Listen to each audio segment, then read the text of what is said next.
Hi friends, welcome back to my channel PA education tutorials.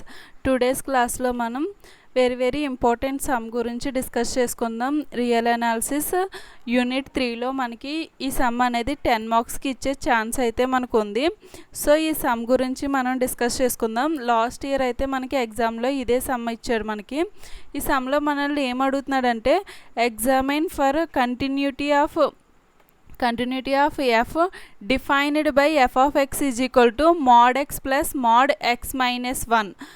f of x is equal to mod x plus mod x minus 1 అని define చేసి at x is equal to 0, 1 అయినప్పుడు మనకి f of x అనే function continuity అవుతుందా అని check చేయమన్నాడు. అంటే ఇప్పుడు మనం ఏం చేయాలి, ఎక్స్ వాల్యూ అనేది 0 అయినప్పుడు ఇది కంటిన్యూటీ అవుతుందా లేదా, 1 అయినప్పుడు కంటిన్యూటీ అవుతుందా లేదా అనేది మనం ఇప్పుడు చూడాలి. ప్రూఫ్లోకి వెళ్ళినట్లయితే given F of X is equal to mode X plus mode X minus 1 ఇది మనకి వాడిచ్చింది. సో ఇక్కడ మనకి ఎక్స్ వాల్యూ అనేది 0 కంటే తక్కువగా ఉన్నప్పుడు మనకి ఏ విధంగా ఉంటుంది, అలాగే 0 కంటే ఎక్కువగా ఉన్నప్పుడు ఏ విధంగా ఉంటుంది. అలాగే మనకి ఇక్కడ 0, 1 ఈ రెండు ఇచ్చాడు కదా, అలాగే 1 కంటే తక్కువగా ఉన్నప్పుడు ఎలా ఉంటుంది, 1 కంటే ఎక్కువగా ఉన్నప్పుడు ఎలా ఉంటుంది అనేసి మనం చూసుకోవాల్సి ఉంటుంది. ఈ ఎఫ్ ఆఫ్ ఎక్స్లో మనం 0 వాల్యూ తక్కువగా ఉన్నప్పుడు ఒకసారి, ఎక్కువగా ఉన్నప్పుడు ఒకసారి ఫంక్షన్ వాల్యూస్ అనేవి ఏ విధంగా ఉంటాయని చూస్తాం. ఫర్ ఎక్స్ లెస్ దాన్ 1 ఒకసారి చూడాలి, ఎక్స్ గ్రేటర్ దాన్ 1 ఒకసారి చూసుకోవాల్సి ఉంటుంది. సో మనం first X less than 0, X అనేది 0 కంటే తక్కువగా ఉన్నప్పుడు ఏ విధంగా ఉంటుందో చూద్దాం. మనకి మోడ్లో ఉన్న వాల్యూ 0 కంటే తక్కువ, ఎక్స్ అనేది ఇప్పుడు మోడ్లో మనకి ఎక్స్ ఉంది.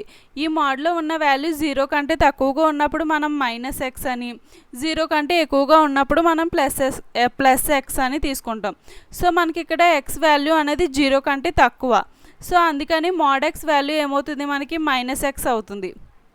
ఇప్పుడు మనం మోడ్ ఎక్స్ మైనస్ 1 వాల్యూ అనేది, ఎక్స్ మైనస్ 1 వాల్యూ అనేది 0 కంటే ఎక్కువ తక్కువ అని చూడాలి. సో ఎక్స్ లెస్ దాన్ 0 కదా, మనం బోత్ 2 టర్మ్స్కి కూడా మనం -1ని యాడ్ చేసినట్లయితే X minus 1 less than 0 minus 1 అంటే మనకి ఎక్స్ మైనస్ 1 లెస్ దాన్ -1. -1 కంటే కూడా మనకి ఎక్స్ మైనస్ 1 వాల్యూ అనేది చిన్నది, అంటే మనకి 0 కంటే కూడా ఎక్స్ మైనస్ 1 వాల్యూ చిన్నదనే కదా. సో ఇక్కడ మనకి వాల్యూ అనేది 0 కంటే తక్కువ అయిందంటే మనకి మోడ్ ఎక్స్ మైనస్ 1 వాల్యూ మనకి మైనస్ ఎక్స్ మైనస్ 1 అని తీసుకుంటాం. సో ఈ రెండు వాల్యూస్ కూడా మనకి 0 కంటే తక్కువ కాబట్టి రెండు వాల్యూస్కి కూడా మనం మైనస్ని అయితే తీసుకున్నాం. అలాగే ఈ 2 వాల్యూస్ని కూడా మనకి F of X is equal to mode X plus mode X minus 1 కదా. ఈ మోడ్ ఎక్స్ అంటే ఏంటి, మనకి మైనస్ ఎక్స్, అలాగే మోడ్ ఎక్స్ మైనస్ 1 అంటే మైనస్ ఇంటూ ఎక్స్ మైనస్ 1 అంటే మైనస్ ఎక్స్ ప్లస్ 1. సో మనం మైనస్ ఎక్స్ కలిపితే మనకి 1 మైనస్ 2x అవుతుంది. సో ఇక్కడ మనకి ఎఫ్ ఆఫ్ ఎక్స్ అనే ఫంక్షన్ ఎక్స్ లెస్ దాన్ 0 అయినప్పుడు మనకి 1 మైనస్ 2x వచ్చింది. ఇప్పుడు మనం 0 greater than x or less than 1కి 0కి మధ్యలో మనకి ఎక్స్ అనేది ఉన్నట్లయితే, ఎక్స్ వాల్యూ అనేది 0కి 1కి మధ్యలో ఉన్నట్లయితే మనకి ఎఫ్ ఆఫ్ ఎక్స్ వాల్యూ ఎంత వస్తుందో చూద్దాం.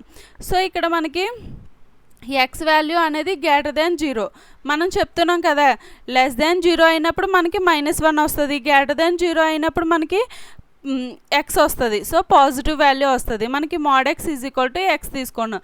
ఇప్పుడు మనకి ఎక్స్ అనేది 0 కంటే పెద్దదే, కానీ ఎక్స్ నుంచి సమ్ వాల్యూని తీసేస్తున్నాం కదా, -1ని. ఇప్పుడు ఎక్స్ మైనస్ 1 అనేది 0 కంటే పెద్దదా లేదా అనేది చూద్దాం.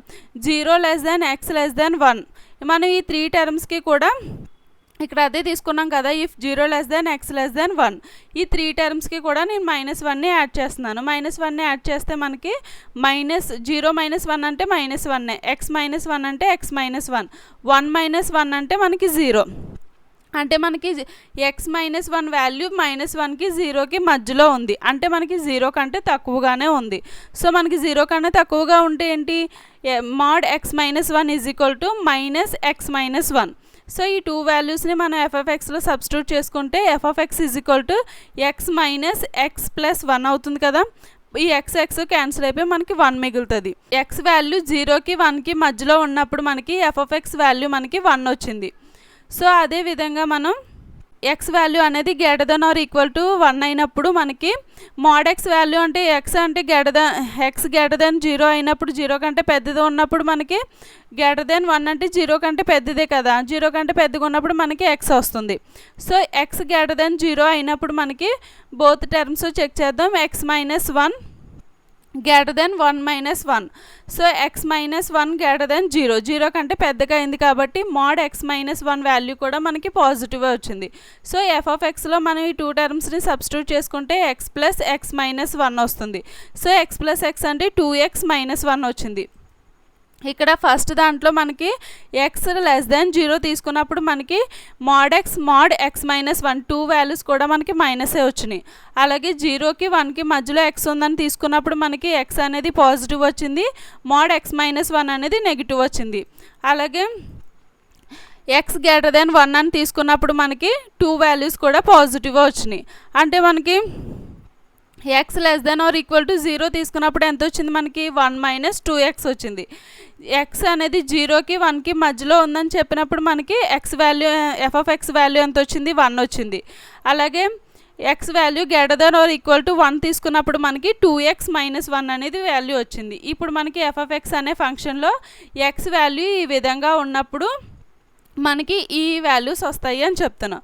ఈజ్ కంటిన్యూస్ ఎట్ ఏ దగ్గర మనకి ఎఫ్ అనే ఫంక్షన్ కంటిన్యూస్ అని చెప్పాలి అనుకుంటే limit extends to A minus F of X limit extends to A plus F of X is equal to F of A. ఈ 3 వాల్యూస్ కూడా మనకి ఈక్వల్ అవ్వాలి. ఇలా ఈక్వల్ అయితేనే మనకి ఏ దగ్గర ఎఫ్ అనే ఫంక్షన్ కంటిన్యూస్ అవుతుంది అని చెప్తాం. సో ఇది మనకి ఇంపార్టెంట్ నోట్ పాయింట్. సో మనకి 0 దగ్గర కంటిన్యూస్ అవ్వాలంటే ఇక్కడ మనం ఏ ప్లేస్లో 0ని తీసుకోవాలి. అలాగే మనకి 1 దగ్గర కంటిన్యూస్ అవ్వాలంటే ఏ ప్లేస్లో 1 తీసుకోవాలి. ఫైనల్గా ఈ వాల్యూస్ అనేవి మనకి 3 ఈక్వల్ అయితేనే మనకి కంటిన్యూస్ అని చెప్తాం.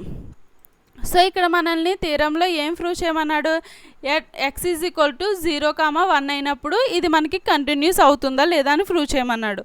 సో మనకి కంటిన్యూస్ అవ్వాలంటే 3 ఈక్వల్ అవ్వాలి. ఫస్ట్ ఏంటి, ఎక్స్ టెన్స్ టు 0 మైనస్, ఇక్కడ ఎక్స్ ఈజ్ ఈక్వల్ టు 0 తీసుకున్నాం కదా, 0 మైనస్ అనేది, అలాగే limit x tends to 0 minus F of x అనేది, అలాగే limit n tends to 0 plus F of x అనేది ఎఫ్ ఆఫ్ 0. ఈ 3 కూడా మనకి ఈక్వల్ అవ్వాలి. సో ఈక్వల్ అవుతున్నాయో లేదో చూద్దాం. Limit x tends to 0 minus అంటే 0 మైనస్ అంటే మనకి 0 కంటే చిన్న వాల్యూ. సో మనకి 0 కంటే చిన్న వాల్యూ అంటే ఏంటి, limit x tends to 0 minus అంటే 0 కంటే చిన్న వాల్యూ తీసుకున్నప్పుడు x less than or equal to 0 అయినప్పుడు మనకి ఏంటి 1 మైనస్ 2x కదా, మనం 1 మైనస్ 2xని తీసుకున్నాం. సో మనకి కాన్స్టెంట్ వాల్యూస్ ఏమన్నా కాన్స్టెంట్ ఇక్కడ ఎక్స్ ప్లేస్లో మనం 0ని సబ్స్టిట్యూట్ చేసుకున్నాం. 1 మైనస్ 20 అంటే మనకి ఇక్కడ 1 వస్తుంది. అలాగే limit x tends to 0 plus F of X is equal to మనకి 1 అవుతుంది. అంటే 0 ప్లస్ అంటే మనకి 0 కంటే ఎక్కువగా ఉన్నప్పుడు, ఈ ఫంక్షన్లో మనకి 0 కంటే ఎక్కువగా ఉన్నప్పుడు ఈ వాల్యూ అనేది 0 కంటే ఎక్కువగా ఉన్నప్పుడు మనకి ఏమొస్తుంది 1 వస్తుంది కదా, ఈ విధంగా 1 వచ్చింది. Limit extends to constant value మనకి కాన్స్టెంటే అవుతుంది. ఎఫ్ ఆఫ్ 0 తీసుకున్నప్పుడు మనకి ఎక్స్ ప్లేస్లో 0ని తీసుకుంటే ఎఫ్ ఆఫ్ 0 తీసుకున్నప్పుడు x less than or equal to 0కి ఎక్స్ అనే వాల్యూ 0 కంటే తక్కువైనా 0కి ఈక్వల్ అయినా కూడా మనకి 1 minus 2x. So F of 0 ఎంత మనకి 1 మైనస్ 2 ఇంటూ ఇక్కడ ఎక్స్ ప్లేస్లో 0ని సబ్స్టిట్యూట్ చేసుకుంటున్నాం మనం. 1 మైనస్ 2 ఇంటూ 0 అంటే మనకి 1. సో ఇక్కడ మనకి 3 వాల్యూస్ కూడా మనకి 1 వచ్చినాయి. అంటే ఏంటి అర్థం, limit x tends to 0 minus F of X is equal to limit x tends to 0 plus F of X is equal to F of 0. ఈ 3 వాల్యూస్ మనకి ఈక్వల్ అయినాయి కాబట్టి ఎఫ్ అనే function is continuous at 0. F is continuous at 0 దగ్గర continuous అవుతుంది అని చెప్తున్నాం. At X is equal to 1, X is equal to 1 అయినప్పుడు మనకి సేమ్ లిమిట్ ఎక్స్టెన్స్ టు -1ని చూస్తాం, అలాగే limit x tends to +1 F of 1. ఈ 3 టర్మ్స్ కూడా మనకి ఈక్వల్ అయితే ఎఫ్ అనే ఫంక్షన్ ఏ దగ్గర 1 దగ్గర కంటిన్యూస్ అవుతుంది అని చెప్తాం. అలాగే లిమిట్ ఎక్స్టెన్స్ టు -1 అంటే మనకి -1 అంటే 1 కంటే తక్కువ. 1 కంటే తక్కువ ఉన్నప్పుడు మనకి వాల్యూ ఏంటి, ఫంక్షన్ ప్రకారం 1 కంటే తక్కువ, ఎక్స్ వాల్యూ 1 కంటే తక్కువ ఉన్నప్పుడు మనకి 1 వచ్చింది కదా, అందుకని ఇక్కడ 1 తీసుకున్నాం. లిమిట్ x టెన్స్ టు -1 అంటే మనకి కాన్స్టెంట్ అయినప్పుడు మనకి కాన్స్టెంటే వస్తుంది కాబట్టి 1 వచ్చింది. లిమిట్ x టెన్స్ టు 1+ అంటే 1+ అంటే మనకి 1 కంటే ఎక్కువ ఉన్నప్పుడు మనకి ఫంక్షన్ ఏమొస్తుంది, 2x - 1 వస్తుంది. ఎక్స్ ప్లేస్లో మనం 1 తీసుకున్నప్పుడు 1+ అంటే 1 తీసుకున్నప్పుడు మనకి 2 × -1, 2 - 1 అంటే మనకి 1 అవుతుంది. సో f(1) అంటే ఎక్స్ వాల్యూ >= 1 అయినప్పుడు మనకి 2x - 1 అనేది వస్తుంది కదా. సో అదేవిధంగా మనకి 2x - 1 తీసుకున్న ఎక్స్ ప్లేస్లో 1 సబ్స్టిట్యూట్ చేసుకుంటే మనకి 2 × 1 అంటే మనకి 2, 2 - 1 అంటే 1. Limit x tends to 1 - f(x) limit x tends to 1 + f(x) f(1). ఈ 3 కూడా మనకి 1 వచ్చింది, అంటే 3 కూడా మనకి ఈక్వల్ అయినాయి. ఈ 3 ఈక్వల్ అయితే మనకి ఎఫ్ ఈజ్ కంటిన్యూస్ ఎట్ 1 దగ్గర కూడా మనకి కంటిన్యూస్ అవ్వింది. సో మనకి థీరంలో అదే అడిగాడు కదా, 0 దగ్గర 1 దగ్గర కంటిన్యూస్ అవుతుందో లేదో చెప్పమన్నాడు. మనకి 0 దగ్గర కంటిన్యూస్ అవ్వింది, 1 దగ్గర కంటిన్యూస్ అవ్వింది. మనకి ఈ విధంగా x<0 అని తీసుకొని ఏదైనా మోడ్లో ఉన్న వాల్యూస్ 0 కన్నా తక్కువగా ఉన్నట్లయితే మనం మోడ్లో ఉన్న వాల్యూకి మైనస్ అనేది యాడ్ చేసుకుంటాం. 0 కంటే తక్కువగా ఉన్నప్పుడు మనకి ప్లస్ అనేది ఎత్తుకుంటాం. సో ఈ విధంగా మనకి f(x) అనే ఈ ఫంక్షన్ని తయారు చేస్తేనే మనకి 3 to 4 మార్క్స్ పడతాయి. ఈ ఫంక్షన్ని తయారు చేసి మనం 0 దగ్గర 1 దగ్గర కంటిన్యూస్ అని చెప్పినందుకు రిమైనింగ్ 6 మార్క్స్ అయితే పడతాయి. ఈ సమ్ అనేది మనకి 10 మార్క్స్కి ఇచ్చే ఛాన్సెస్ ఎక్కువగా ఉన్నాయి కాబట్టి ఇగ్నోర్ చేయకుండా ప్లీజ్ నేర్చుకోండి. Thank you for watching. Please support me. Don't forget subscribe.